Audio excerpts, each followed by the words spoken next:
नमस्कार। स्वामी स्त्री संपर्क को सुंदर करने कौन आवश्यक जानती? किछि सहयोग, विश्वास और प्रचुर प्रेम। असुविधा केतेबेले हुए जानती? जेतेबेले सहयोगर मात्राटा कमी जाए अभियोगर मात्राटा बढ़ी जाए। केमिति अभियोग? सी मो कथा आदौ बुझंती नहीं, सी मो मन चिन्ही पारती नहीं, मोर किछि गुरुत्व नहीं, खाली मु ही मु करूची, सी आदौ मो पई किछि करंती नहीं। एमिति अभियोगर तालिका खूब लंबा। आ एमिति स्वामी स्त्री नथिबे जहाँ भितर ये अभियोग ही नथिबो। आज मु कहबी छोट कथाटे किभली आमे अभियोग को कम करबा और सहयोग को बढ़ेबा। सेथिपई कोन करिवे 5 मिनिट समय नियंतु।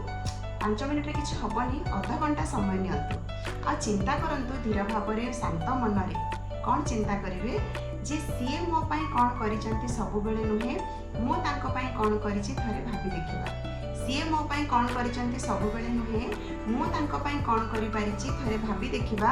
से मो मन केते बुझिसंती नुहे, मो तांको मन केते बुझिछि। केते थर मन जानी खाइबा परसी देछि, मुह सुखी जाइथिले कारण खोजिछि, आखि पड़ी मनर कथा बुझिबार चेष्टा करिछि, देह भल नथिले आउसी देछि, केते अभियोग करिछि आ प्रशंसा भी केते करिछि। खाली मो मोर को छाड़ी सी तांकर ए कथा मु केते थर बुझिबार चेष्टा करिछि। आपे अनेक प्रश्नर उत्तर मिल जिवो और स्वामी स्त्री मध्य संपर्कर मधुरता आउ 2 चमच बढ़ी जिवो। मु आशा करुछि आउ ए कथा मध्य जे यह केवल स्त्री मानक पाई नुहे, स्वामी मानक पाई मध्य से माने मध्य चिंता करिवे संपर्कर मधुरता बढ़ाइबा पाई उभयंक भूमिका आवश्यक।